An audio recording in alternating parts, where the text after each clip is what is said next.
2001 ମସିହାର ଏକ ଦୁଃଖଦ ଘଟଣା। ଭାରତର ଗଣତନ୍ତ୍ର ଦିବସରେ ଏକ ମହାଭୂମିକମ୍ପ ଭାରତର ପଶ୍ଚିମାଞ୍ଚଳକୁ ଥରହର କରିଦେଲା। ମାତ୍ର କେତୋଟି ସେକେଣ୍ଡରେ ଗଗନଚୁମ୍ବୀ ପ୍ରାସାଦଗୁଡ଼ିକ ଭୂମିସାତ୍ ହୋଇଗଲା ଏବଂ ସେହି ଭଗ୍ନସ୍ତୂପ ତଳେ ଅନେକ ବ୍ୟକ୍ତି ଜୀବନ୍ତ ସମାଧି ଲଭିଲେ। ହଜାର ହଜାର ବ୍ୟକ୍ତି ଗୃହଶୂନ୍ୟ ହୋଇଗଲେ। ସବୁଠାରୁ କ୍ଷତିଗ୍ରସ୍ତ ସହର ଭୁଜ୍ଠାରେ ଗୋଟିଏ ଡାକ୍ତରଖାନା ସମ୍ପୂର୍ଣ୍ଣ ଧୂଳିସାତ୍ ହୋଇଗଲା।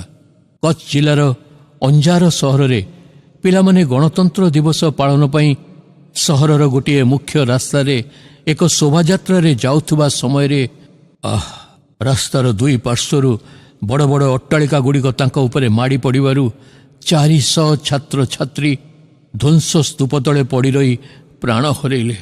ସେହି ସମୟର ହୃଦୟ ବିଦାରକ ଦୃଶ୍ୟ ଏବଂ ପିତାମାତା ଓ ପିଲାମାନଙ୍କର ବୁକୁଫଟା ଚିତ୍କାର ସମସ୍ତଙ୍କୁ ସ୍ତବ୍ଧ କରିଦେଇଥିଲା। ସେଦିନ ଦାନିଦା ନାମ୍ନୀ ଜଣେ ଖ୍ରୀଷ୍ଟିଆନ ଯୁବତୀ ଛୁଟି ହେତୁ ଅଫିସ୍ ଯାଇନଥିଲେ ଏବଂ ତାଙ୍କର ଅଫିସ୍ ଗୃହଟି ଭୂମିକମ୍ପରେ ସମ୍ପୂର୍ଣ୍ଣ ଧୂଳିସାତ୍ ହୋଇଗଲା। ଯେତେବେଳେ ସେ ଏ ବିଷୟ ଚିନ୍ତା କରୁଥିଲେ, ସେ ସ୍ୱୀକାର କରି କହୁଥିଲେ, କେବଳ ଈଶ୍ୱରଙ୍କର ଅନୁଗ୍ରହ ହେତୁ ମୁଁ ଆଜି ରକ୍ଷା ପାଇ ଜୀବିତ ରହିଛି। ହଁ ବନ୍ଧୁଗଣ, ସଦାପ୍ରଭୁଙ୍କର ବିବିଧ ଦୟା ସକାଶୁ ଆମମାନେ ବିନଷ୍ଟ ହେଇନୁ, କାରଣ ତାହାଙ୍କର କରୁଣା ଶେଷ ହୁଏ ନାହିଁ।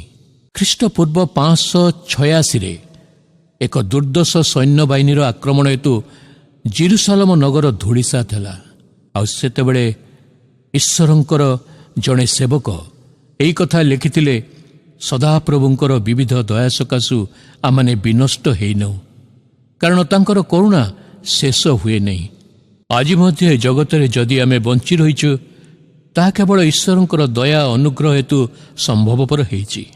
ଆମେ ଯଦି ଯୀଶୁଙ୍କୁ ଆମମାନଙ୍କର ବ୍ୟକ୍ତିଗତ ତ୍ରାଣକର୍ତ୍ତା ରୂପେ ଜାଣନ୍ତୁ, ତାହେଲେ ଆମେ ମଧ୍ୟ ପ୍ରଭୁଙ୍କର ବିଶ୍ୱସ୍ତତାରେ ଆନନ୍ଦ କରୁ କରୁ ଏହି କଥା ଘୋଷଣା କରୁ, ତୁମର ବିଶ୍ୱସ୍ତତା ମହତ୍।